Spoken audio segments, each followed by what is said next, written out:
Because the Suns took an L to the Spurs, 104-102. Welcome in, everybody, to the PHNX Suns postgame show. I'm Lindsay. That's Gerald. That's Flex. That's Espo. You guys, this sucks. It's worse than sucks. This is the worst loss of the season, and this is kind of the death blow to me in terms of keeping my title hopes alive for this group. Like, I know that getting up for a Spurs team without Wembanyama is different than getting up for playoffs and even the next 10 games that we're going to see.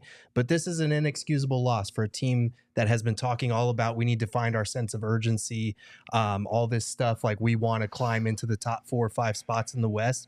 You can't lose to this Spurs team in this game or the other 2 times that you did it this season. We have accounted for almost 20% of the Spurs wins this season. That's pathetic. Like, you cannot lose this game. And just because you lose this game, it doesn't mean that, you know, you're out of the playoffs, the season is over. But we have no reason to believe this team is going to get there. We have no reason to believe that they can sustain a consistent level of peak basketball.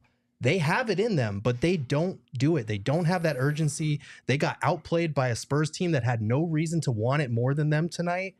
Like, this is a pathetic loss. It's a really bad one, and it's one we're going to look at, one of 3 against the same Spurs team that we're going to look at if they are in a play-in scenario and say, holy shit, how did that happen? The Suns Spurs games this year were brought to you by Suns Charities because they helped a poverty franchise get 20% of their wins this year. Look, I won't sugarcoat it. No Wembanyama. And especially in that first quarter, no heart from the Suns to start it out. I expected them to come out after having such a great game on Saturday to come out with that same passion, that same fire that we saw that kind of blew the doors off the Spurs, and it wasn't there. Now, they missed some good looks, but it just never picked up. You saw them, get to the third and kind of got a little bit better, but then Nurk gets hurt. They're 52-51 when Nurk gets hurt and goes out of the game. And we talked about depth at center. They don't have any. And that's where it basically came big time tonight to bite you in the ass with Nurk out with the right ankle sprain. We don't know how severe it is. He had a pretty significant limp when he went off the court, but we don't know what that means. But you had to rely on Drew Eubanks or going small with KD. Eubanks played like Cheeks. He checked into the Cheeks clinic, let's be honest. And then you put KD there, and they take advantage of it by backing Collins down against him.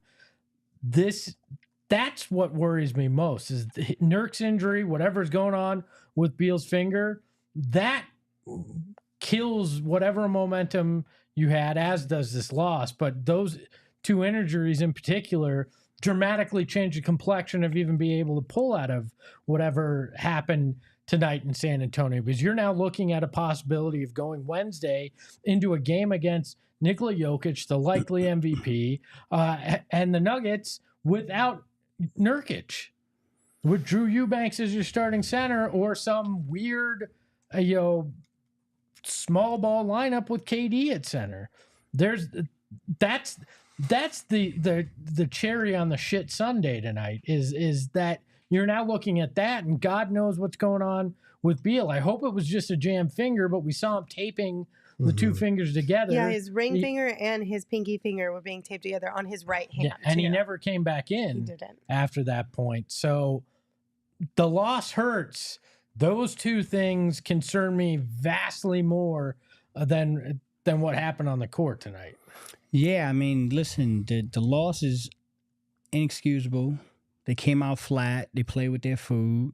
You know, you make your bed, you sleep in it. Like, they got what they deserved tonight. They should have came out here and took this team serious. They should have came out here prepared. It was something I said earlier. I wanted to see them not play with their food when it's a clear disadvantage in roster. And for some reason, they can't get rid of that boogeyman. They can't get rid of that we're superior to you, and so we're just going to hope you miss shots. And we're going to hope that you give up, and we're going to hope that you lay down and let us beat you. And that's troublesome for me. It's the old cliche that, you know, these guys get paid just like everybody else. They're not going to die. You got to kill them. Like the Spurs weren't going to die. And a Popovich team that you got to know Popovich was talking to that team and saying, okay, this is what they did to us on Saturday. This ain't what you're not going to do this. So, yeah, they played with their food. They got what they deserved, and now they made life harder on themselves. What do they do after this? That's on them. The season's not over. Now, in my eyes, the season's not over. It just made it a lot tougher. Well, I thought they had injuries, makes it immensely harder if it's anything serious, right? Yeah, if Nurk and Brad have a serious injury, then then it's over. Then it's over. But and that goes back to Gerald's initial point, where it's like then you look at these 3 games. Mm-hmm. Like, if we end up in a play-in spot, or knock on wood, touch metal, not even in the playoffs at all, depending on what the injuries look like, by how many games? Mm-hmm. By how many L's? Yep. You just can't afford to go out. That would suck so bad. You can't afford to go out and miss 6 free throws in a game that you lose by 2 points. You can't afford to come out after we just praised them the other night for taking care of the ball and taking care of business in that way, handling one of their biggest weaknesses, come out with 15 total turnovers as a team that lead to 17 Spurs points. Like, this is a team that was missing its best player, and even with that best player, they were, a 15-win, 16-win team coming into tonight?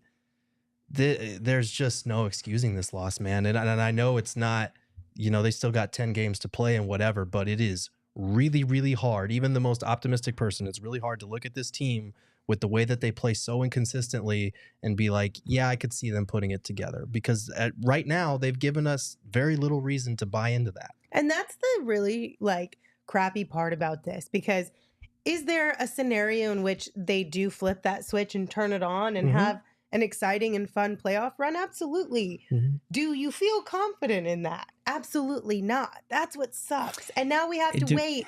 We've got this interim period between now and whenever we find out what the playoffs are going to look like, that we just have to sit here. It's like, that play? Purgatory is what it feels like. I hate it. But these next 10 are as much the playoffs as the playoffs, right? And I know Frank's been saying, it's the playoffs now, but these next 10 will determine everything. If the Pelicans beat you twice, that's going to be exhausting. And stressful. It's going to be unbelievable. I mean, just lock in for stress between now and whenever it all ends. I'm not ready. I mean, you've signed up for it. Saddle up. We're on the solar coaster, and it's just going to be stress. Like, that's what's coming up. But I want to say, I mean stress in terms of typical basketball fan stress. Yeah. But we talked about earlier in the week, Flex, how this was kind of a mini playoff setup, right? Yeah. Where we're playing 2 games against the same opponent. And to me, Pop just cleaned Vogel's clock in adjustments and everything, which there was no counterpunch, right? Usually what will happen is you see a team come out, and the Spurs did. In the first quarter, game plan was solid. They obviously took care of business. They win the quarter 29-22, right? Mm-hmm. But usually what happens is a coach adjusts within the game. Mm-hmm. It's the game within the game, right? Yeah. And I don't feel like we got that in particular. It did not feel like there are any countermeasures necessarily to what Pop played. Yeah, I mean, listen, Pop made adjustments. The Spurs played great. The Suns came out flat. Again, they played with their food. We're not going to argue. Like, I'm not going to sit here and argue. Like, we just saw the Suns beat this team by 100. It's not talent. This is about effort. This is about mentality. This is about give a damn. Like, that's what we're talking about. And so me watching this game and seeing the Suns lose doesn't make me leave the game and say, the Spurs are better. No, the Spurs came out hungrier and the Suns played with their foot and they got their ass whooped. And so that's disheartening because you know what's in front of you. And I kept harping on the next 4 games were vital to going into the 10-game stretch. With that said, they don't have to, like, this is where I'm speaking for myself. Like, everyone has their own opinion. I'm going to sit here and say, you know, tonight is a game I wish we'd have won. I wish they'd have came out and handled their business. But, you know, does that mean if they beat Denver on Wednesday and then OKC on Friday, there's a way to erase this, but it's just harder now. Now you gotta do better in the next 10. Your margin for error in the next 10 just became harder. Is it over? No, I don't think it's over. I think this basketball team it blows my mind how the focus thing is what's killing them. It's all between the ears for me. Like, you can tell what happened to the offense today, G? Like, there was no offense. They were playing one-on-one ISO basketball. Yeah, because I think they got suckered into the thought of there's no Wemby, so we can go in the paint. Right. And they didn't shoot the threes like they did the other night. There was just, and some of that, sure, pop adjusts, whatever, defense. But to me, it felt like they thought that was the way to beat this team instead of doing what they did the other night and shooting the three while protecting the basketball. I mean, dishing the basketball. They fell short of that 30-point mark from from assists. They did hit more 3-pointers, but they only had 10. The Spurs were abysmal. This could have been a lot uglier if the Spurs connected on some of those wide open looks. This was bad, and you compound it with the injuries, and all of a sudden. Okay, but my question is, I understand during the regular season, we've talked about this before, that there are going to be games that you're just not going to have the the pep in your step for. And I can understand that. I totally do. We're 11 games, 10 now after this one. This is 11 games at the beginning of this game, right? 11 games left of the regular season. You haven't locked in exactly where you are in the playoffs. You're still teetering as a playoff team. How can you not There's no have excuse not to lock urgency in. for this one? Just this one specifically. All the other ones, I don't even care about anymore. Right. Like, I don't get it. It's not like you were in a Like, party city how? either. Like, Exactly. you were in San You were in Antonio. San All you had to do was play Antonio. golf. They were bored to death, all right? Bad churros. I just don't get it. Drink No. from the river wall. And Because that's- these guys are good at basketball and they're veterans. They know better. They can Right. turn that on. That's what's infuriating is Where is it? when they lock in, we've seen it. We've seen what they're Yes. capable of. And they're probably over these next 10 games going to have a game or two against a contender where they play to their level and they beat a team that we didn't think they would beat. Maybe Beal and Nurk are missing or something like that. But then they go back to this and it's frustrating because you can't reconcile who the hell this team is. They were moving in the right direction. They don't get to 33s tonight. They don't get to 30 assists tonight. They devolve into ISO ball. Kevin Durant doesn't get a shot in the first quarter. And as much as Book, he dropped 36 points on 50% shooting, I didn't like the way that he played tonight. And I've rarely said this about Book when he gets on a heater because he's one of the best scorers in basketball when he does get on a heater. He scored 18 of his 36 in the fourth quarter, and they needed him to score. But there were possessions down the stretch where it felt like that three that he pulled up for, that it's like, was that the best shot that we could have gotten there? Could we not have gotten Kevin Durant involved when he was, 10 for 11 at one point? Yeah. The flow with the big three tonight wasn't there like it was the last time or the last 3 games. And that's what's frustrating to me is every time we feel like we're heading in the right direction, it's 1 or 2 steps backward again. But it's those moments like you see, like the last time they played Denver. If they beat Denver OKC in convincing fashion later in the week, to Flex's point, where I can't abandon all hope, right? Right. Because I can't because of that, because I've seen it. So that's the consistently inconsistent is what makes it so difficult for me, because I won't abandon hope, but I also don't don't feel confident, and it's a weird place to be in, right? I can't quit you. Yeah. I don't believe in you, but I can't quit you. Yeah. It's like the world's worst relationship, Dude, like toxic. seriously. We thought last year there was toxic moments. No, Yeah. I take it back. And what Gerald just said this is what the team is. Because what did you just say? You said I don't believe. I don't believe in you, but I can't quit you. There you go. Like, and then you got the crowd that says the exact opposite. I believe in you, dude, but what's up? Yeah. Like, I believe in you, but why do you keep shitting on me every Why now you and acting then? like this? You know, so it's weird. It's the weirdest thing, and it's between the ears, and I can't understand it. Man. I can say this as somebody who's been diagnosed as this. This team is bipolar.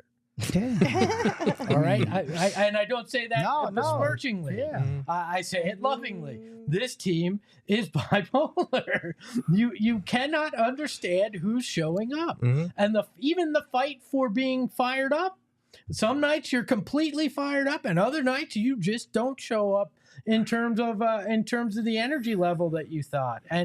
And it's weird. I mean, you knew it was a weird night with the shot clock stuff. Kevin Durant coming in a possession late at halftime, and that's not a knock on him. I'm sure there was a reason, but it was a weird game in general with tonight as well. It was bizarre. Book changed his shoes at halftime too, which I think was interesting. Yeah, because I know he Fletch. normally doesn't I know, do but that. it's yeah. normally when he's having a bad first half. Yeah. I wouldn't necessarily say it was like that level bad first half by any means. So do we want the update on Brad Beal, or do we want to save that for now? Just or it's okay. Yes, Frank tell Vogel us. says Bradley Beal has a sprained right ring finger. X-rays were negative. The plan is to see how he responds to treatment and how he feels tomorrow. That's from Amanda Flugrad of the That's Suns. All right, He'll so be we've got a good sprained tomorrow. right ring Yeah. finger and a sprained what ankle? For Right Nurk? ankle. Right ankle for Nurk. X-rays were negative on Brad's finger. We haven't heard about Nurk yet. Okay. Have you guys seen? Oh my God, Monty Python and the Holy Grail. Mhm. You know the knight who says it's just a scratch and Yep. everything's falling off his body while he's still trying Just to a fight. flesh wound. Thank you. Just a flesh. That's Jusuf Nurkic this year. Mhm. The man just keeps accumulating injuries and somehow still tries to go out there and play. I would not be shocked if he does play on Wednesday. I wouldn't be shocked even either. if he does have a severely sprained ankle, because that's just Jusuf Nurkic. And I I'm hope telling he you, can. that man is Listen. tough AF. I'm not gonna sit here and play like living room doctor or nothing like that. But it didn't seem like it fully rolled. It felt like a quick little pop and then went right back to where it was. Now it's a big dude. So sometimes them little rolls, if you're big like Nurk, could be a little bit more painful. But X-rays were negative. He was able to walk off on his own power. He actually didn't go directly into the locker room, sat on the bench first. But he did go directly to the bench. He did go to the bench, Which yeah. is- But what I mean, when this is severe injury, I mean, they don't even stop. It's right to the locker room. So, yeah, I would not be shocked if Nurk, tapes it up, swelling in place Wednesday, but he's probably not going to be 100%. So, I mean, that's the best news you can ask for, right? We were just here pregame saying, what if these two guys have significant injuries?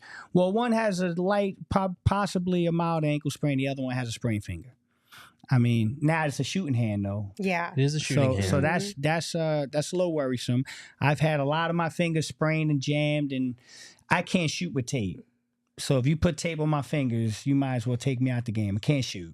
I saw him tape up those two at the end. I see why he didn't come back in. There's no way he's shooting reliably like that. So if that has to stay taped, he ain't playing Wednesday. Yeah. Or not playing effectively if he does. Or not playing effectively, yeah. I'm so sorry. The curse of Gerald writing about a player. Gerald, way to go. Continues. It's all your fault. I'm just We're kidding, it's blaming not. you because somebody was blaming my Vogel ones on the Oh live stream. no! Is that why you That's why changed your I shoes? went back to my He Converse right now. He did the shoot I thing. literally Oh, took them no. off during our live stream. We are You down guys, so we bad are as down a fan base. so bad that we're literally We got changing hosts shoes. changing shoes, I not did- just players, Not but just a host. players. Oh my god! I did you 6 guys. minutes of game time as Nookie Monster calling play-by-play. That's where I I'm curious was. what spawned that decision. I was it just down to give bad. yourself Well, a break? I said, hey, let's get some likes up. They did it, and then I was only going to do it for a play, and then I'm like, I need something to entertain me at this point, so I rolled with it. Man. Can we first hit the damn like button, man? Can we get some likes up, please? Do that. If hit you're the like upset about button. the Suns, hit the like button. Yeah, come on, man. Like we upset just like y'all, If man. you're unhappy and you know it, hit the like. If you believe in this team or don't believe in this team, hit the like button. How If you about just that? can't quit the Suns, hit the like button. If you're a Spurs fan that's here just to gloat, hit the like button. If you're a Nuggets fan here just to gloat, hit the like button. If you're a fan of any other team here just to gloat, hit the like button. If you're a KD stan who wished he scored more tonight or we talked about him more tonight, hit the like button. Lord have Can- mercy. Can I say something about the basketball game, Sure. the end of it? Mhm. Okay. So this is what it drives me nuts, but it also makes me wonder psychologically where this basketball team is, where the coaching staff is, where the level of worry, what's the word I'm looking for? The Urgency, panic and urgency, where the level is. Because this is a God honest truth. So they're down 1 with the ball with about 27, about a 3.3 second differential on the shot clock. Yeah. Okay. So if you're fighting for your playoff life and you're worried about seeding and you're worried that you can't leave this building with a loss, right? You would think that down 1, you try to get a bucket and do it quick, so that if you miss, you can play the foul game because it's only a 1-point game and you have a timeout. Yeah, Again, if you take a quick shot, you can get offensive rebound. If you take a quick shot and you don't get the rebound, you can foul. They can hit 2 free throws. It's still a 1-possession game with a timeout. The fact that they ran the damn clock down and took the clock down, this is what it screamed to me. That old, we're on the road, we're going for the win. That's what it screamed to me. And that's not right. To me, that's all on Frank. That's a bad approach. But it also gives me a little bit of insight into how nervous they are about where they are. Because that didn't look like a nervous team. That looked like a team that had the best record in basketball. This is what the team with best record in basketball does. We got the number 1 seed. We getting the hell out of San Antonio, win or lose. We're not going to overtime. We don't want to waste no more. That's how they played this. And so this is the psychological part that bugs me out. We're over here all stressed out thinking the world is over. That team didn't look stressed out or like the world was over with 27 seconds. No. And they didn't play that in that way. And so this is why I say, are they really as worried as we think they are? Like, are they really looking at the standings like we are and saying we had to get this game? That sure damn didn't feel like it. Okay, I have a question about that. Sure. Yeah. Does that make you feel better or worse? You want me to? All of the above. Yes, but all of you guys. For me, it makes me feel better because it tells me they don't have the anxieties that everybody else does. Okay. So But because they're still feeling confident. They're then still basically feeling is how confident. you But for approach me, I'm upset because I think that's the wrong approach. Okay. Yeah, it depends on how you want to look at it, because you could totally spin it as like they're confident that they can win any game because they need to just execute on 1 possession.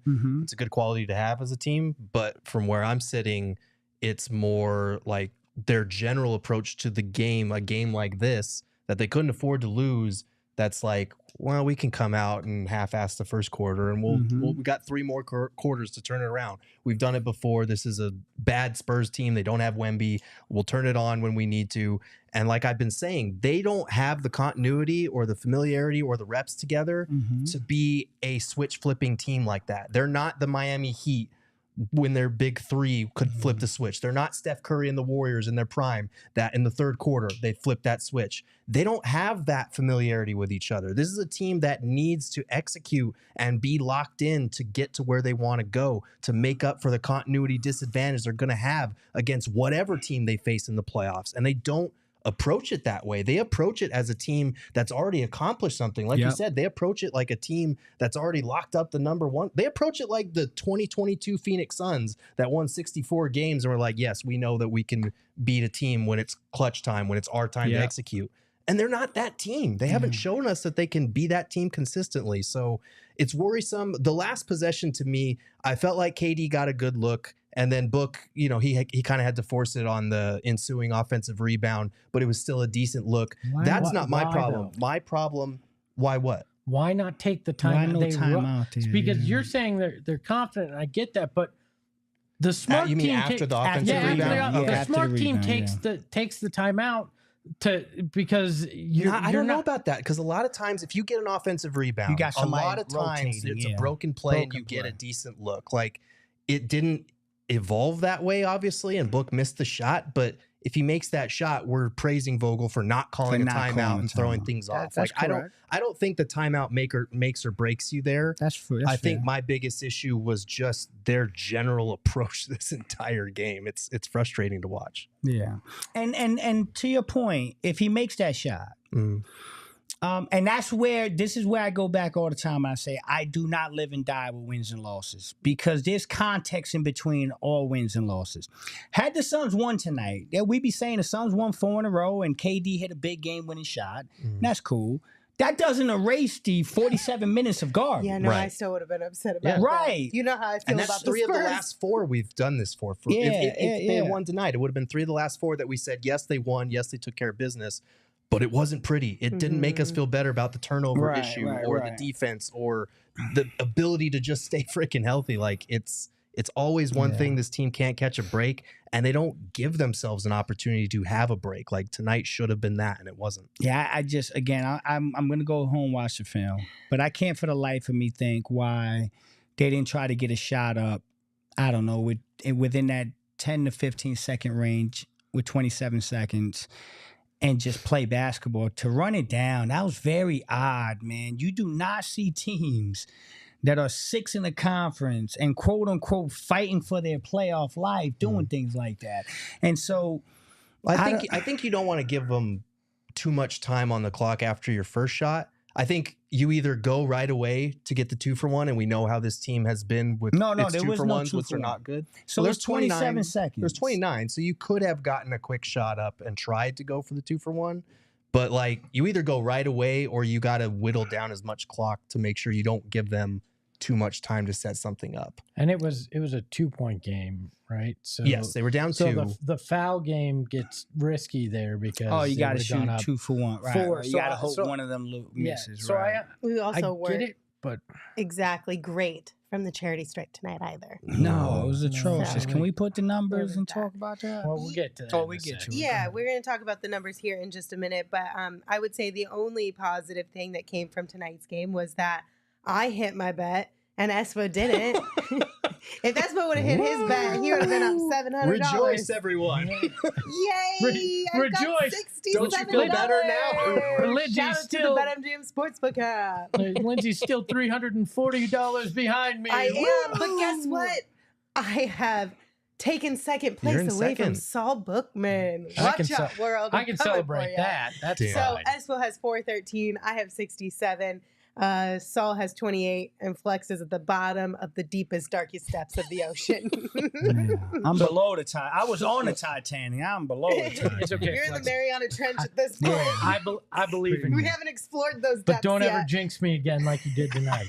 Oh my gosh. You'll find yourself below the Titanic. It was a close one though, because Book did take a 3 to start it, and he missed, thankfully. And then the next time around, he hit that too. Yeah. So shout out to you, Devin Booker, for helping me win my bet tonight. If you guys have not signed up for BetMGM, make sure you sign up using the BetMGM Sportsbook. Sorry, make sure you sign up using the promo code PHNX. When you use that promo code, all you got to do is place your first BetMGM Sportsbook wager through the BetMGM Sportsbook mobile app of at least $10, and you will receive up to $1,500 in bonus bets if the bet loses. You can check out the show notes for full details. And now you can listen to Shane talk about the disclaimer. Bonus bets expire in 7 days. One new customer offer only. Gambling problem? Call 1-800-GAMBLER. Available in the U.S. Call 877-8-HOPE-NY 467-369 New York. Call 1-800-327-5050 Massachusetts. 21 plus only. Please gamble responsibly. Call 1-800-NEXT-STEP Arizona. 1-800-BETS-OFF Iowa. 1-800-981-0023 Puerto Rico. First bet offer for new customers only. Subject to eligibility requirements. Bonus bets are non-withdrawable. In partnership with Kansas Crossing Casino and Hotel. See BetMGM.com for terms. U.S. promotional offers not available in New York, Nevada, North Carolina, Ontario, or Puerto Rico. Get stuffed, Ontario and San Antonio and Puerto Rico. We are still sorry for Flex's betting prowess and for him screwing me today. I'm sorry. On my bet. I'm sorry, guys. I'm I'm concerned. The Suns like to keep it a little too close, right? Oh no. Oh boy. You know, and Y'all know there's where this is going, so many right? close shaves this year that I do not appreciate. Oh no. But you know what won't make you have too close of a shave? It'll give you comfort. The Manscaped Lawnmower 5.0. That's right. It's an ultra too. Just to tell you about it. And spring cleaning is important. And this episode's brought to you by the spring cleaning champion in Manscaped. Stop making eye contact. You're newly married. You got to keep it tight. All right. That's just the way it's got to be, Gerald. Oh, no. I'm just trying. Look, you can't let the flame die already in week one of the marriage. Damn, I didn't know that You was gotta at risk. trim the hedges, my friend. Oh, no. That's what you have to do to keep the romance alive. Oh, man. Okay? And you can do that with our friends. you. You can do that over with our friends at Manscaped. This season, make sure to groom your carpets and the drapes with the leaders in below the belt and below the waist grooming. Clear out the winter bush. You need to, Gerald. This is what you have to do. Poor Gerald. Yeah, clean that winter bush with Manscaped. Oh my God. Manscaped Lawnmower 5.0 and watch your confidence bloom like springtime flowers. Like those ones that we saw at your wedding, Gerald. Embrace the season and join 10 million men worldwide who trust Manscaped with our special offer. Go to manscaped.com and use promo code PHNX20 for 20% off. Don't worry, they got a guard. It won't take 20% off you, just 20% off your purchase. Plus free shipping. It's just that simple. Guess what? The Lawnmower 5.0 has lights too. So Gerald, if you're shaving in the dark, when we get home late, you know what'll wake the missus? It's got lights. You shaving it in like a cave with no electricity? It's battery powered. It has lights. You're all right. So get 20% off and free shipping with the code PHNX20 at manscaped.com. That's 20% off and free shipping with the code PHNX20 at manscaped.com. Nothing like little spring cleaning in your pants. Sheesh. All right. Now that we've got that out of the way, let's continue to talk about this game. And for everyone in the chat screaming about us to talk about Frank Vogel, we will get there. Hang tight. We've still got 30 minutes at least left of this show to go. You guys, don't worry. We will cover all the things. But first, let's take a peek at what's inside the box, presented by Desert Financial Credit Union, Arizona's #1 credit union, named by Forbes. What's in the box? It's a flaming pile of crap. That's what's in the box. Suns 8 for 14 from the free throw line, like we mentioned. Missed 6 free throws in a game they lost by 2 points. Spurs were 16 for 19. You look at points in the paint, the Spurs outscored them 52-44, despite the fact that the Spurs were missing their biggest rim protector in Wembanyama. Suns also committed more than twice as many turnovers, 15-7, and the Spurs got 10 steals to the Suns 5. Rough. Yeah, not good, man. You can't shoot from the free throw line that poorly. You can't have that many turns. You can't double. Like, yeah. Gee, I mean, you know, I don't. Is that a loss? Yeah, I mean, I really am. I mean, those numbers alone are like, come on, man. Like, that's just screams, again, lack of concentration, awareness, focus, all the stuff that coaches hate. I'll be honest. I know they want to talk about Frank later. They don't want me to be Frank. If this was Flex Vogel, oh, baby. If that was, I'm telling y'all, what man, would it be? They'd be walking their ass to the next city. Yeah, I mean, that's fair. I don't think they'd win. I mean, water bottles. At least they'd have an excuse to be tired. Yeah, I mean, that is just, again, is self-inflicted. And that is the most troubling thing. Like, I don't mind if you just talent-wise, you're like, yeah, they got us tonight. There have been games like that. There have been games like that where you just, you tip your hat and you're like, man, that team just got it, man. But damn, man, you just continuously shot yourself in the foot tonight, and that sucks. Yeah, and there was that stretch in the third quarter where the Suns were up like 7 or 9 near the end of the third, and they had about 4 or 5 minutes left in the third, and they had an opportunity. It felt like they were building momentum. They had a chance to extend the lead, push it to double digits, and start to put this game away. And instead, we saw Book, we saw KD, we saw multiple guys turn it over that led to easy runouts for dunks or layups for the Spurs. And suddenly you look at the scoreboard and they're down heading into the fourth quarter. And for me, that was the game. Like that was your chance to put a bad team away. Like, okay, sure, you have a shitty first quarter. You come out in the second, you play great, you outscore them by 10. You do it again in the third, you have a great chance of closing that game, even with, their fourth quarter struggles that we talked about all season long. But instead, you open the door, they slam the door like wide open. That was the stretch for me that I was like, all right, they don't have it tonight like they need to have it. Yeah, you give up 8 more shots tonight, and you still make 2 more shots than them. This entire game came down to the free throw line, which is insanity. When you shoot sub 60% from the free throw line, it's inexcusable. Yep. It's inexcusable. They were 8 of 14. Like we were saying. I mean, the Spurs hit 8 more free throws. That's your difference right there. And that's not effort. That's not anything. That's just simple basketball. Make a damn free throw. It's called a free throw for a reason. It's free. Nobody's guarding you. It becomes immensely expensive when you miss them. It's free until it's costly. Yes, absolutely. Grayson missed one tonight, right?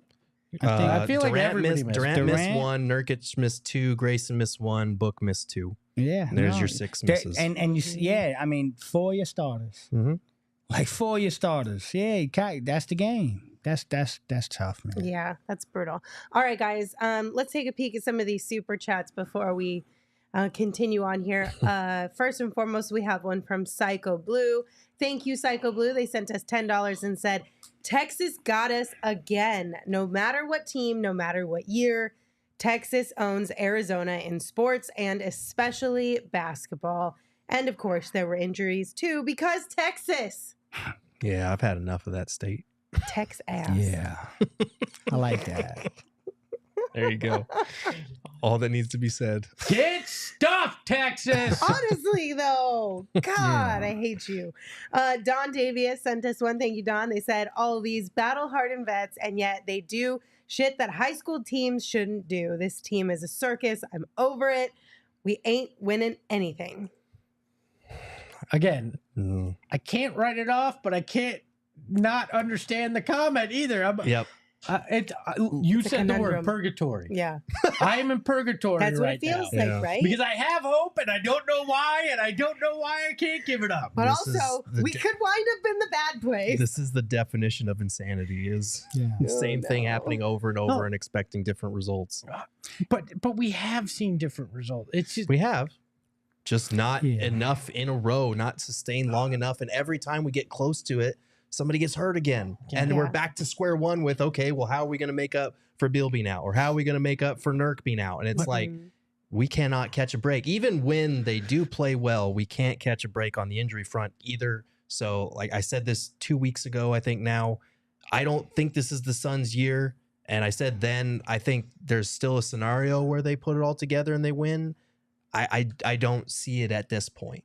I would love to be proven wrong. That would be great, but I just don't think this is the year. Well, and the concern too is this was game 30 for the big three, right? 31. So, 31. So we were hopeful that by the end of the season, we'd be a little bit above 40 games that all 3 of them got to play. We don't know if that's going to happen or not. Probably not going to happen. Which super sucks. Oh, for sure. Sent us a super chat. Thank you. They gave us $10 and said, the Suns played like they thought it was going to be a W. The bench was in Tucson. I don't know, Vogel/Young, WTF. Okay. Tucson's an upgrade from San Antonio. So I mean, I hate Tucson. The bench got lucky? Is that what we're... No, look, for me, I think we look at a lot of numbers, right? And we say, and I've been on this train, assists, 3-point shooting, all those things. But I think there's an even simpler barometer when it comes to this team.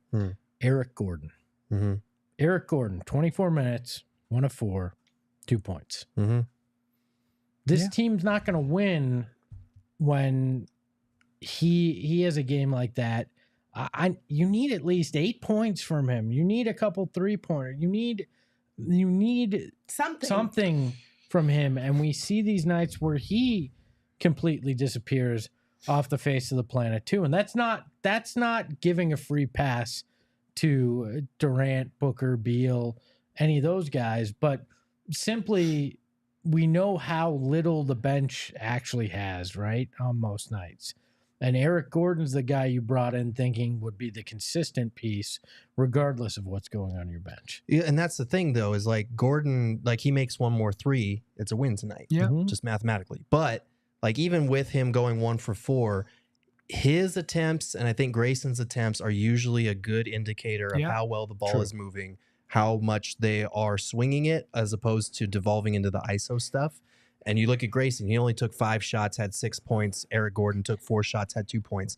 That's not enough for those guys. And when those guys aren't getting shots, it's usually on a night where the big three is trying to take matters into their own hands a little bit too much. And honestly, it wasn't really the big three. I think it was mostly Book tonight that did that, for being honest. Royce O'Neal had more shots than Eric Gordon and Grayson Allen. Right. Not combined, but more shots. Listen, at one point, I would, right at the halftime mark, I went and looked at the numbers, and Royce was 4 for 5 with 10 points. Mm-hmm.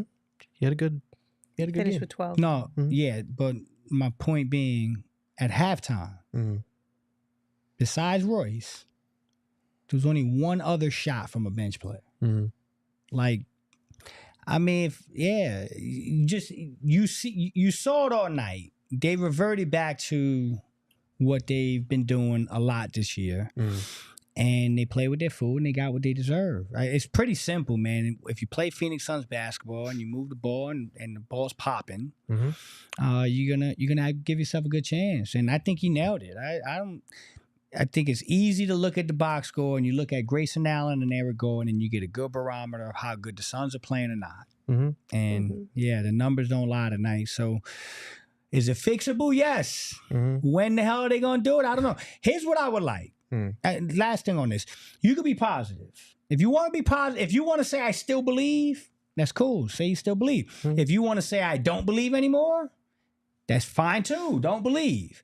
What I don't want is either side like blaming the other one for feeling that way. Like if I tell you I still believe in this basketball team, that's cool. G says he may not believe in him. That doesn't mean I gotta diss Gerald or Gerald got diss me. Like I see too much of that. Totally. And it's like everybody has a reason to feel the way they feel, and I can make an argument for both sides. I'm leaning towards I still believe in this team, and that's fine. But if you want to wave the white flag, I'm not gonna argue with you. But that's why you gotta come hang in purgatory with me. You get the best of both worlds. Isn't it great? What a pitch. Come hang out in purgatory with us. This swing of emotions Welcome to is hell. so fun. No, but see, I'm not in hell. I'm not like, oh, everything's burning. But I'm not, But you're not I'm not in heaven. elated right now either. I'm just here. Just right? floating around, dog. Your soul just floating And around. I feel like that might be the best place to be with this team is just here right now because we still don't. All we know is that we don't know who they're going to be from night to night, and that's the weirdest thing. Gordon sent us one. Thank you, Gordon. They said, Book and KD logging empty stats in a loss against an insanely inferior opponent that Beal gets injured in. Perfect summary of this disappointing season. I would argue that KD's Blessings. points weren't empty stats. No. And he went in that off. third. He was the reason they took the lead. He was fantastic. After that first quarter of getting no shots, the second and third, he came out and played well. I would not call his empty stats. I don't think either was empty stats. No, I mean, I don't they think didn't play. I don't think Books were either. I'm just saying, like, I don't think KD they were empty, but tonight didn't feel like one of those 30-point games where he was like impacting the game. It felt like, especially because of some of the shots he took down the stretch after he had got it going, and he did score like 11 straight points for the Suns in the fourth quarter, and they needed those, but they weren't getting stops on the other end. And then that 1-3 that he took, that pull-up 3, it was like you could have gotten a better shot, and you need to. They need to have a better sense of getting KD the ball. Like I haven't been as adamant about that as a lot of people, especially Kevin Durant fans have been, that like they don't set him up enough, they don't do this enough for him. Tonight was one of those nights where they were absolutely right. They didn't get KD a single shot in the first quarter. Someone on the court has to have that sense of like, okay, we need to get Kevin Durant the ball. He hasn't He hasn't gotten a single shot yet. But the weird thing was Nurk had 6. The first quarter was bizarre. And they in were the way layups, and he things missed were a run. lot of them. Missed a lot of them, yeah. I have a tough time.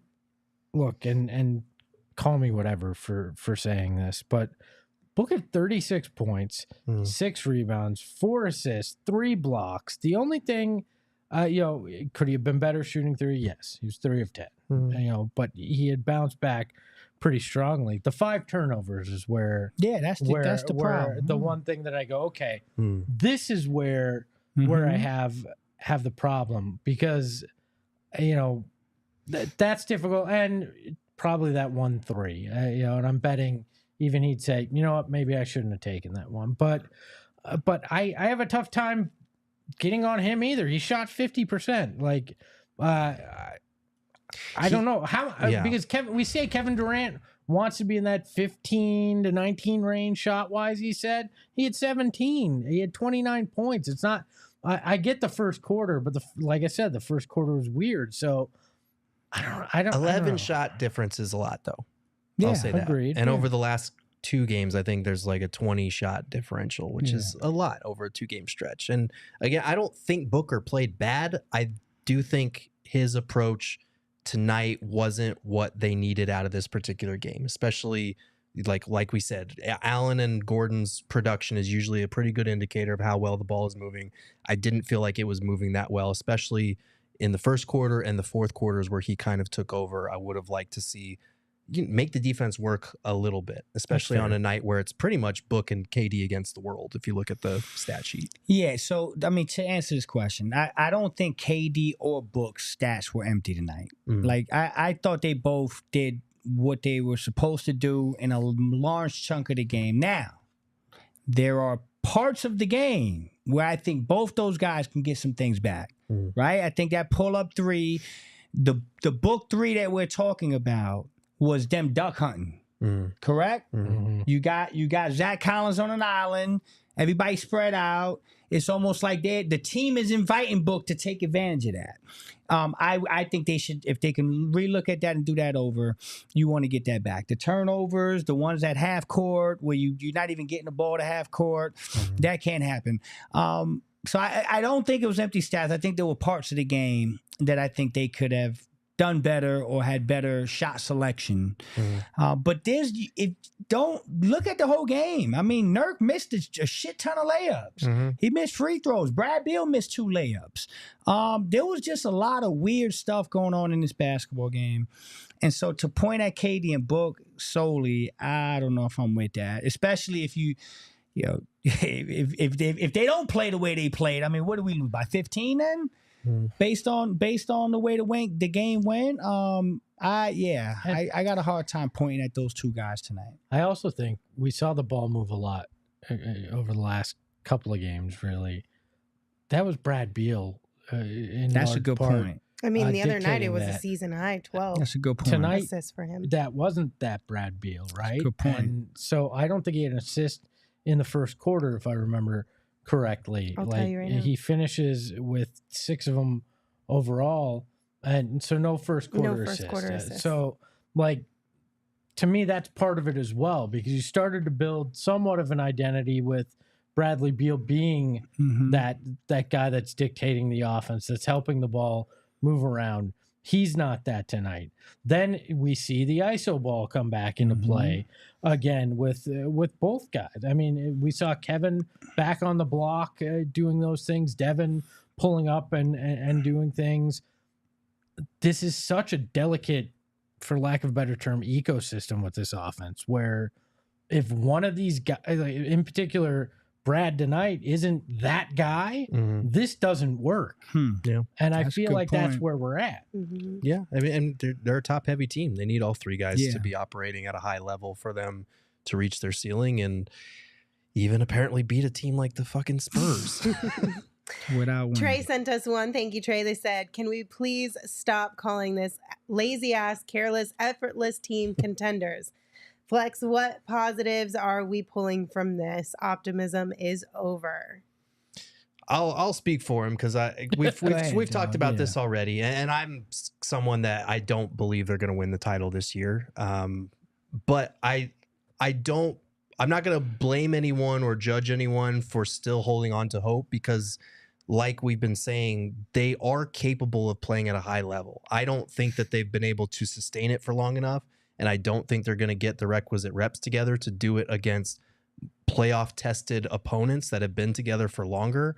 But I'm not going to rule it out either. Like, nobody in the East thought the Miami Heat were coming out of that conference. Nobody thought they might even get out of that play-in game when they were down by 7 points. They almost were. Their season was almost done, and they go to the finals. And yes, it's a different team because that group, they had to go through the East, which is easier. And the fact that like they had more continuity together. But crazier things have happened. Like an entire Western Conference playoff battle can swing with the turn of an ankle or something like that. And none of us are rooting for injuries, obviously. No. But like the Suns have 3 guys that can get buckets one-on-one, which is 2 more than they've had in most of Devin Booker's playoff runs.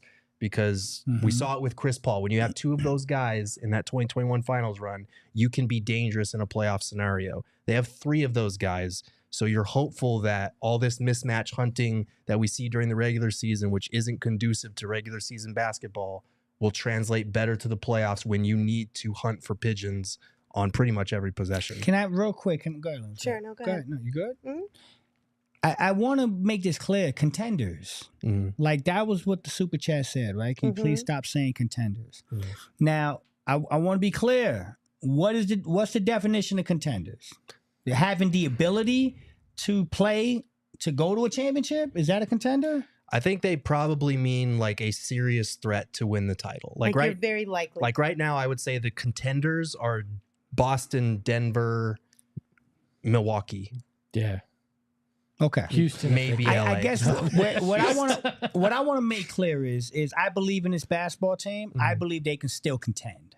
I never once got on this show and said the Suns are winning the championship. I've always, my angle has always been, I think they can beat anybody in a playoff series, and I think they can put themselves in position to contend for a title. Which means if you're in the Western Conference Final, there's 4 teams out West, 4 out East. If you're one of the last 4 in the West and one of the last 4 in the East, and you tell me you're not a contender, that math ain't mathing with me. If you're one of the final 4 left, I'm sorry, I said 4-4. I'm talking about 2-2, actually. If you make it to the conference finals, you got 4 teams left. If you're one of the final 4, you can't tell me the Suns weren't contenders. So I just want to be clear. I'm not saying they're going to win a championship, but I will not be shocked if they're one of the final 4 left playing to go to a championship. And so in my eyes, that's being a contender. I won't pour dirt on the season either, because we saw Booker and KD carry them into the second round and get 2 off. The Nuggets last year, yes, I know they had won more games, going into the playoffs down in that stretch, but until I see that fail in the playoffs, I can't extinguish all hope. And at the end of the day, nobody gets to tell you how you should be a fan of anything. You can be positive, or you can feel really shitty right now, like Trevor in the chat feels. Trevor sent us a super chat and said, not having fun watching this team. I don't know what to say. Yeah. Marcus sent us one too and said, what an absolute effing joke. Like, you are allowed to feel whatever way you want to feel about this team right now, whether that is being down bad, like a lot of us are, or trying to find a positive, like some people are. Like, you can do whatever you want. Just keep it respectful. That's all that matters. That's it. Yeah. That's it. Two things, right? I didn't have fun watching this game. I didn't either. But do you want a positive? Sure. You weren't on camera for all 3 hours of it talking about it. So you can have, you didn't have to sit next to Eric. No, I'm just kidding. No, but you didn't have to.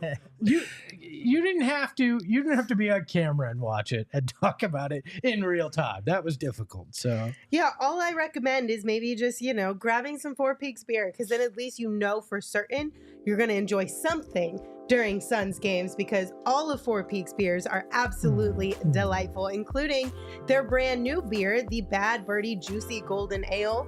You guys had it out on Saturday at the tea party, which was presented by Four Peaks, which was a great time, by the way. It's a collab between Four Peaks and Bad Birdie, and it is super drinkable, the perfect companion at the tee box or in your fridge. And if you want to find some really good vibes, highly recommend the pub down in Tempe, the Four Peaks pub. It was really funny. Daniel, one of our diehards, Daniel, I think it was Daniel Cast. Yes. Right? I'm pretty sure he was the one who tweeted it. At a PHNX event at Four Peaks, looking at the menu or hearing the specials or something like that, knowing full well I'm only ordering the chicken tendies because they're that good. They like are. if you didn't pick me up tomorrow for lunch, go get chicken tendies from Four Peaks. You are going to feel like a whole new person. You can also visit them at fourpeaks.com/locator to find all your favorite beers and events. Check out at Four Peaks Brew or at Four Peaks Pub to keep up with the latest Arizona's hometown brewery. You must be 21 or older to drink Four Peaks, and we ask that you please drink responsibly. Gerald, do you like to cut it close?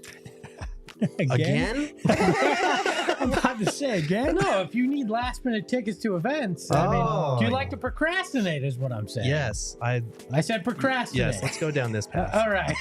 So if you like to procrastinate like Gerald or myself, Game Time has got you covered, right? It's now an authorized ticket marketplace of Major League Baseball, which means you want to go to a D-backs game?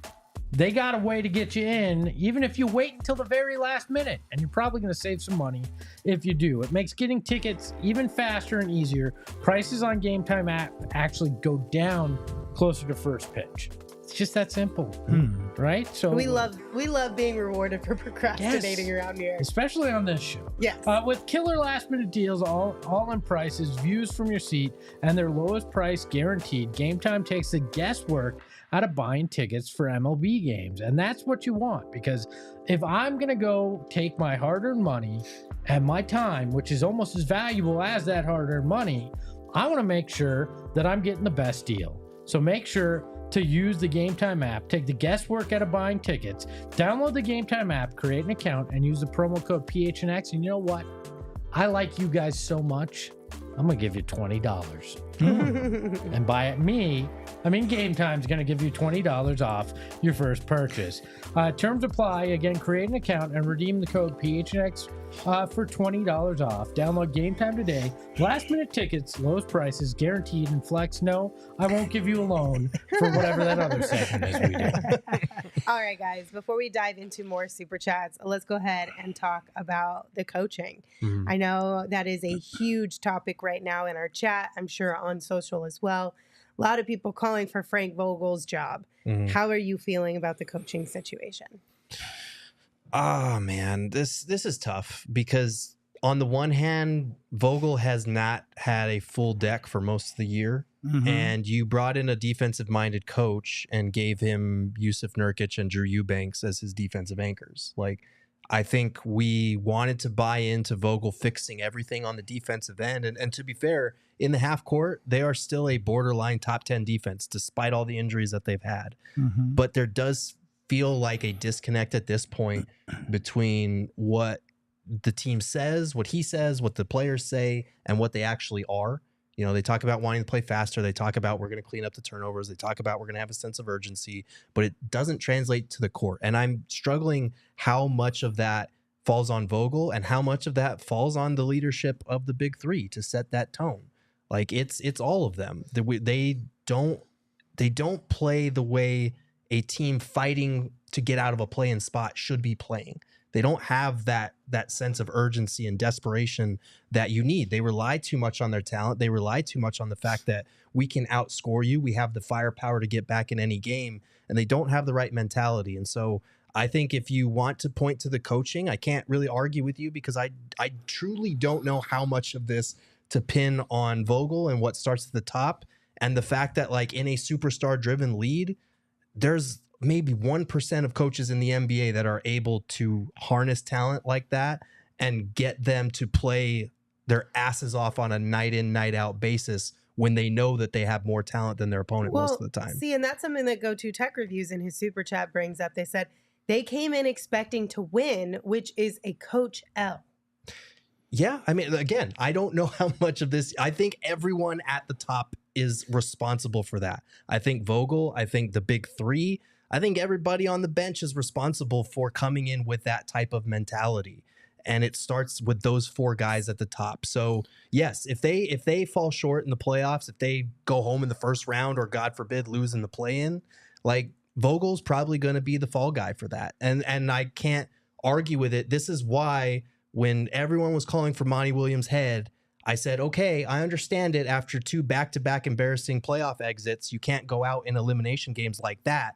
But whoever you're bringing in had better be like a sure thing, had better be a definitive upgrade, because you don't know what it's going to look like with a new roster, with a new head coach.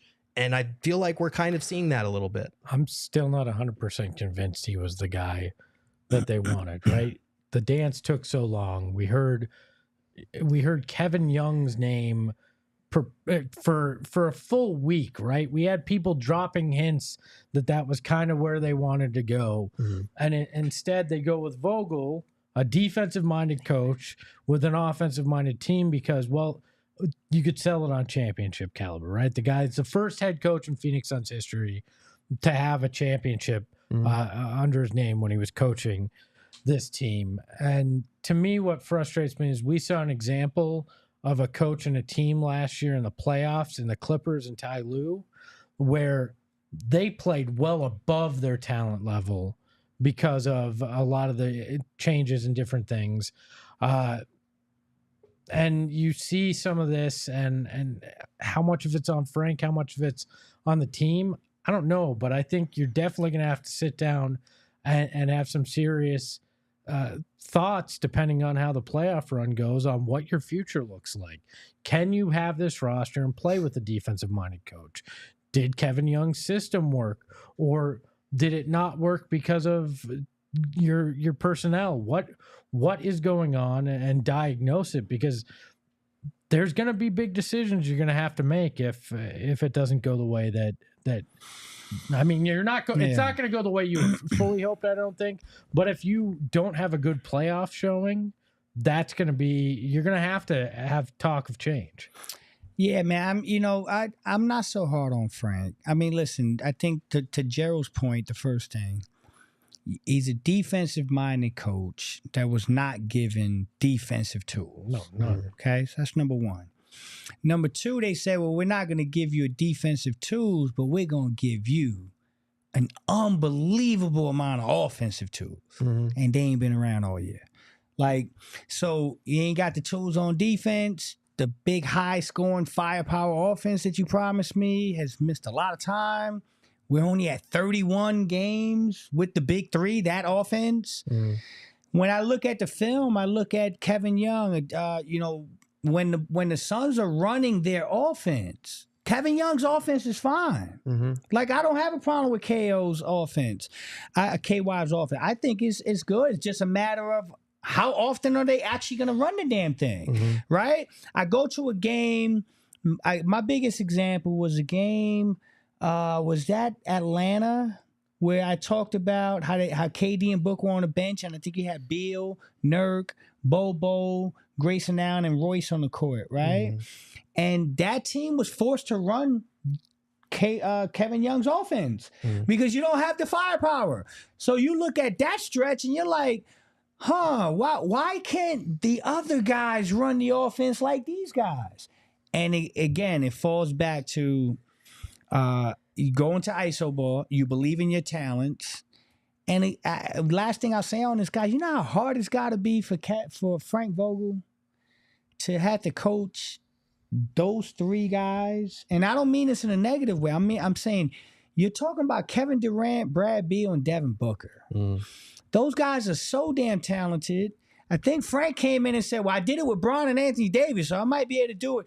And I think they're leaning on that a little too much, man. And it becomes one of those things where it's like, you don't know who's really running things, actually, man, sometimes. Sometimes it looks like Frank is running, and sometimes the players are doing their own thing. One thing in defense of Frank, coming into tonight, they did have the 13th net rating on defensive rating in the league. So as bad as it's felt sometimes, even without the talent, the advanced metrics actually say it's not as bad as we had thought. Right. They're overperforming or about performing at expectations of what you had hoped for this team. You hoped they had a super high-powered offense and just a slightly above average defense. We talked about the Nuggets last year. I think they were like 15th in defensive rating in the regular season, and then in the playoffs they turned it on and were a lot better. You're hoping for something similar with the Suns, but I don't know that they have the personnel to do that. That's not a coaching thing, but I will say, to your point, it is hard to manage superstar talents because we've seen what happens when the ball moves, when they're running their sets, when they're going through actual sets, and not. It's hard because these are three of the best individual scorers in the game. Yeah, you're not going to tell them don't attack that mismatch, don't take that pull-up shot, because they're capable of making it every time. Yeah. But when they're missing it, it's glaringly obvious that it kind of makes it hard on the other guys to get in a rhythm. The ball isn't moving and they're not reaching their full potential on that end. So it's a tough line to manage. And I think Frank, he understands, having coached LeBron James and Anthony Davis, that if you have your stars backing, you have job security. Correct. And you have your team basically. But the problem is, like, with three new superstars to coach, it seems like there's a disconnect between the identity they want to have and sometimes what the big three does. Everybody has to sacrifice, and we need to sacrifice by being shorter in our answers to these super chats. Because there are a lot of them. Trey sent us a super chat and said Vogel has to go. He's weak and non-demanding. At the end of the day, no matter how you're feeling about Frank Vogel, I think we can all be pretty certain that he is remaining through the end of the season. At least. Yeah. So if you want Frank to go one way or the other, you're going to have to wait a little bit longer. DL sent us a super chat and said, can we tamper to get Eubanks off the team? Oh, boy. Ouch. That's brutal, DL. Oh, for sure. Sent us a super chat and they said, Suns probably ate that garbage Texas calls, quote, Tex-Mex. Shots fired. Marcus sent us one. Thank you, Marcus. They said, this team will not win a title if they don't care this whole season. Why should we? Please keep coming back. Please care for our sanity, please. We'll still be here. Job security? No. That's tough, Marcus. It's a conundrum you have to figure out for yourself. Like Gerald said. What'd you say exactly? I don't remember now. I don't know. Something along the lines of like, I can't quit you. Something like that. Yeah, I don't believe in you, but I can't quit you. There you go. You just got to determine if you can quit or not. Or I love you, but you're not serious people. There you go. Right. Dylan sent us one. Thank you, Dylan. They said, Flex, please tell me it's okay, with 3 crying face emojis. And I feel like Book should have put it up right after he got the last rebound. Bad loss to a bunch of nobodies. Angry face emoji. I wouldn't call them nobodies. They got some young talent over there. And I'm not going to tell you it's okay, because tonight wasn't okay. But, sorry, Dylan. No, but just rejected. Yeah, that no, shit. I'm not going to have to pay a lot more than $4.99 to hear that. No, I'm not going to tell you tonight was okay. But I do think that down the road things can be okay. So don't lose hope, my friend. Hang in there. Listen, go ahead. I was just going to say, I saw a great comment that they said, Diet Dennis Rodman beat us tonight. He played well tonight. Show him played well tonight. I like him. I like both of them. Yeah, I like both of them too.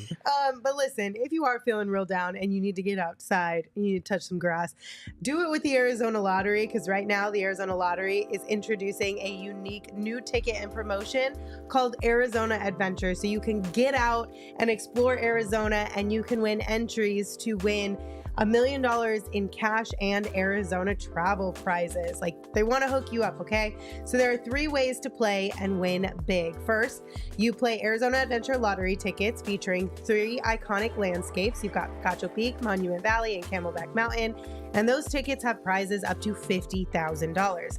Then you can also check in at geolocated adventures at 10 destinations across the state, from Flagstaff to Yuma. For more information on how to check in and what destination coordinates, you can check out azadventure.com for all those details, or you can enter tickets online for a chance to win $1 million in cash and Arizona travel prizes. The Arizona Lottery is not just about playing games and winning prizes, it's also about giving back to the state and its communities. So visit azadventure.com for more information on how you can take an adventure for a chance to win $1 million in cash and Arizona travel prizes. Plus, again, you get outside, get a little vitamin D, Feel a little bit better after this L. It's a win-win all around, you guys. Gerald, you like the close cut?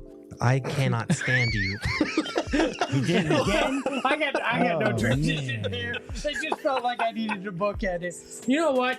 I want to just let each and every one of you know, unless you're here as a Spurs fan and too bad for you, you're not trapped in Texas. You don't have to eat Tex-Mex. You can eat what is some of the best Mexican food in the Valley. That's right. It's slid on the screen. It's Illegal Pete's. And they've got a great deal for you.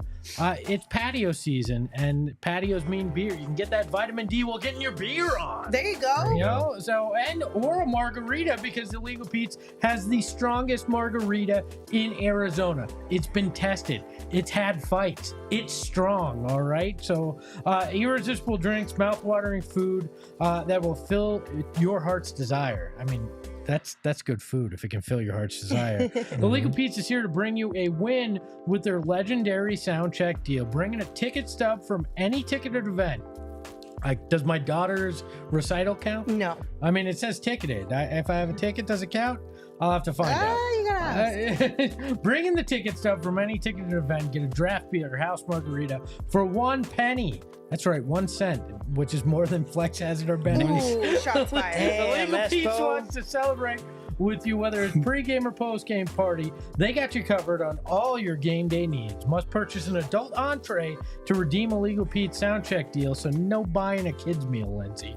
Illegal Pete's, your go-to spot for burritos, buddies, and beers. All right, Go To Tech Reviews sent us a super chat, and they said, also, losing to a Sohan clutch 3 says it all. Yes. Well, He was terrific today, Well, man. he was. Like 18 rebounds. Yeah, or he something. was terrific. Crazy. he had a good game. 26 points, 18 rebounds. So. Diet Dennis. Ruffled Feathers sent us a super chat with no words, but thank you, Ruffled Feathers. Also, I love that name. Free Minds sent us a super chat. Thank you, Free Minds. They said, this team is making me bipolar. Welcome to the team. Free Minds also sent us a super chat on Saturday that we didn't get to. They said, Frank ruined all the fun. Prayers for both shoulders. So that's because we didn't get to see any IT at the end of Saturday's game. But Free Minds, thank you for that super chat as well. We appreciate you. Go To Tech Reviews with another super chat. Thank you. They said, Nurk missing 0 footers. You stinks lost. Turnovers lazy AF. Ouch. Gotta make some layups. No Yeah, lies gotcha. detected. Oof. Psycho Blue, thank you for your super chat. They said Basketball Cthulhu says being 12 games over 500 has never been so miserable. Does that shock? Like, do That's you look heavy at that? fact. That's heavy fact. Yeah, do you look at that record and go, wait, this is 12 games over 500? Like, wait, what? What? What are we Yeah. doing with No, our that's lives? heavy fact. It's the expectation, man. When the expectation is so high, Yep. that This team's supposed to be Yeah. competing for championships, Yeah. not 12, Yeah. 13 games over 500. And it's the Western Conference. Too. It's tough. Travis sent us one. Thank you, Travis. They said Suns are 19-11 when Booker goes for 20-plus field goal attempts. So hero ball works, but damn, it feels like it stagnates the offense. I'm assuming is what, the offense there when Book is shooting it that much.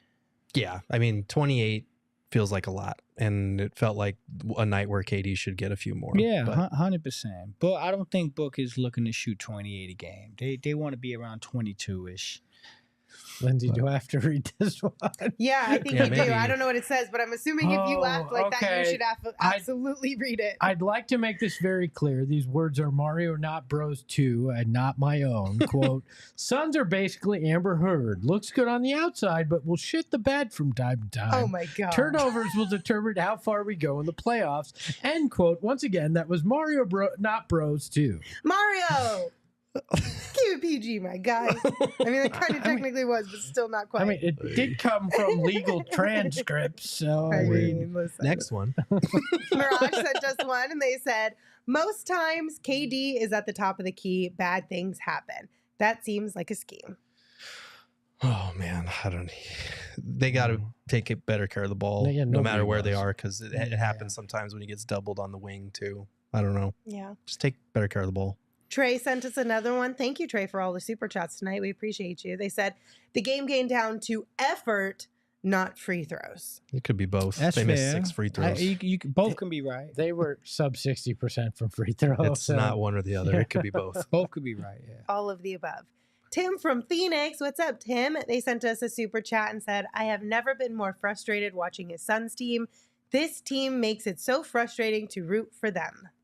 Yeah. I mean, honestly, I was thinking about this today, midway through this game, where I was just like, I think I had more fun during like the 19-win season as a totality from like, you had zero expectations, so you focused more on anything positive you could pull, is what I'm saying. Yeah, it's true. Like it's not fun in the sense of like celebratory fun, but it didn't feel as bad, I guess. What do we have amnesia? Yeah, I love you, Lindsay. That was terrible. But I had to do post game sorry. shows Not your on take, radio. that's- Maybe it's because I didn't do post games, Yeah. and so it wasn't as bad in that sense. But what I'm saying is, it just like I knew they were going to be bad, so No, I wasn't disappointed. I knew what to expect every single night from this team. So when we did get the rare win, it was a big deal. We had a blast. I had to put so much lipstick on a pig. I owned stock in Maybelline. By I the mean, end of that listen, it season, might be all right? the fact that I didn't have to do a post game show during that season, which made life a lot easier. I was doing it with him. I But it remember was that. just that the expectation was so low that it was like you could celebrate Book having 25. But that's okay. Here's Did the I thing. say Here's the something? thing. As a I'm fan, not saying I would as a rather fan, go back to that. I'm just saying from a sheer like as a Suns fan, emotional standpoint. as a Suns fan, you need to decide whether it's more important to you the basketball that you're watching or whether your expectations for the team are met. Because those 19 and 17 win seasons, I legitimately almost changed careers because they were so bad. I would tell people that I covered NBA basketball and they'd be like, oh, who do you cover? And I'd be like, the Suns. And they'd be like, well, that sucks. Oh. That's my dream job that people are shitting on just for being like next to the team, adjacent to it. This is so much better than that just because we actually have expectations, because we get to watch a team win more than twice as many games than those teams did. Like, it's night and day. So you need to decide whether it's more important to you that your expectations for the team are met and people don't get to crap on your team because there are expectations, or whether you like actually care about the basketball being played. To be clear, I am not saying I would rather be in that situation or go back to that moment instead of I this know one. what you're saying, Lance. I am saying it wasn't as difficult from an emotional standpoint. No, I get that. That season I was get not as difficult emotionally It wasn't. and on my mentals as this So, season is. Lindsay, Can I I think say- I finally figured out why you took this job, because it sounds like you're saying you should surround yourself with people that you have low to no expectations about to enjoy yourself. Yep. So thank No. you. No, If you never You know- expect you know anything, what? can't be disappointed. I know what Lindsay's trying to say though. Like, I don't agree that I want to go back. I don't want to go back to that, but I don't think that's what she's saying. But I do agree to an extent. Here's what it comes down to. Be careful what you ask for, you just might get it. Like, that's what's happened. What's happened is we went from having no expectation with the 19-win season, where you win a couple wins and you're like, okay, yeah, that Booker kid's gonna be good. That Mikal To kid, having the absolute most expectations. right. So you go from Booker's gonna be good, the Mikal's gonna be good. I like the kid Cam Johnson, and then they become good. And then that finals run came. It came out of nowhere. So you were playing with house money doing that. You were like, oh, you know what? We weren't expecting to go to the finals, but we did. And so that shifts the expectation to, oh, you just came in from the finals. Now you championship expectations. And then you go to the far extreme and you build the super team. And in the summertime, everybody's running around screaming, rally the Valley. I love it. We got Bradley Beal. We got Devin Booker. We got Kevin Durant. Whoa. That comes with expectation. And now y'all are saying y'all don't like what y'all seeing. And that's what bothers me. It's like, yo, listen, you can't have it both ways. This is the world you're living in now. And unfortunately, the world you're living in now is you either win a championship or the season sucked. And that's not a good place to be as a fan. I'm not living in that place. I refuse to do that shit. I'm not doing it. I'm going to enjoy basketball. If they make a championship run, great for them. If they don't, I'm not going in that space because that's not fun. So that's where a lot of people are, though. It's championship or bust because of the names on this team, and it's not fun when you lose to the Spurs. Well, you choose to live in that space. I'm not doing that. All right. Be More Funny sent us one, and they said the only chip this team is going to see is the one on Durant's shoulder as he demands a trade. Too soon. That's exactly too what soon. I'm saying. Johnny Boy sent us one. Thank you. They said thinking the KD and Beal were anything close to 21 CP3 at any point of their careers is nonsense. Come on now. Stop, man. Come on now. El just Sol go. sent us one. Thank you, El Sol. They said having fun never won us a trophy. Maybe it needs to. I love that. That's what I'm talking about. I don't think I like that. That's Everybody. No, I like that. Having fun ain't when it's a championship. This might be the one. This might be the one. This might be the one, dog. No, I don't want to play this Why game now? anymore. Why do I feel like we're the albino monk from what movie was that? The Da Vinci Code, just flogging Oh himself. no, not the self-flagellation. Ken sent us one and they said El Valle jerseys, sexy AF, but forever cursed. RIP, sad face emojis. Damn. Ashley sent us one, but with no words, but thank you, Ashley. Appreciate you. Psycho Blue sent us one. Thank you, Psycho Blue. They said, Girth, if you think we'd be better off with Monty, don't look up his comments on the latest Pistons L tonight. I don't know What that did he we'd be say? better off with Monty. That's not what I said. What I said was if you're going to fire Monty, you better have a definitive upgrade, and the jury's still out on that. He said the farm's on fire and I'm locking you guys in the barn. Damn. I was like, no, he didn't. No, he didn't. At first, I thought it was a joke, and then I re-listened to it in my head, and I was like, "Holy cow! Did he really say that?" Monty, snap! He did. I mean, their season has been rough. I would be Oh, it's one been that brutal. could break somebody. Listen, been I don't brutal. blame him. Colton, thank you for your super chat. They said, "Cheers from a Mavs fan. Love this channel." Thank you, Colton. Colton, Thank let's you. go, man. We needed some optimism. I don't know if Yeah. he loves it because we're miserable or loves it because he's He entertained. could just be But I'm relishing. taking loves the it. money interview. He loves it because they just picked up a game on us tonight. That's why Thank he you, loves Colton. it. Either way. Tim from Phoenix with another one. They said, "There's no failure in sports. It's not a failure. It's steps to I success." There love you it, go, Tim from Giannis. Good Phoenix. job. There you go, Giannis. job. Antetokounmpo. Hopefully, we're not headed for a first-round exit. just like Unfortunately, we Giannis. fell down a few of those steps No, no. recently, Oh. but we'll get back up. We'll get back up. Go-to Tech Review says 1-3 to the Spurs, almost as embarrassing as POLs. Playoff losses, yeah. I don't know about Man. that. Not Yeah. well Hell for no. other teams maybe, but not our playoff losses. We do it special. If we're gonna lose, we're gonna lose the We right go way, all out. horribly. Do it special. Oh, man. We make that shit memorable Why are we the way that we are? because we've been hurt. Oh, no. 56 years of this. I haven't been alive for it, but I carry all 56 years. You with You us. gotta laugh, Special. otherwise we'd cry. Lord. All right, guys. Let's keep it positive. That'll do it for One, us two, today. 3. Yeah, we went the reverse. Was that We the went to first reverse, L with yeah. the secret handshake? First Yeah. time. And we First just time. did it in We reverse just shifted up, yeah. to reverse That's the right. juju. Sure. Now we're gonna go back in time and not lose to the fucking Spurs. Great. I love that. For Gonna us. go back in time. All right. Well, thank you all for joining us. We appreciate you. We'll be back tomorrow with a show at 3 p.m. to talk about more Suns basketball. So plan to come hang out with us then. And until we see you tomorrow at 3 p.m. for that show, be sure to give the show a follow on social at PHNX_Suns. You can also follow me at Lindsay Smith AZ. You can follow Gerald at Gerald Bourget. You can follow Flex at Flex from Jersey. And of course, you can follow Espo at Espo. Espo, take us home. Oh, and in basketball and in relationships, once you want the ring, it comes with expectations. Ahoy, hoy. We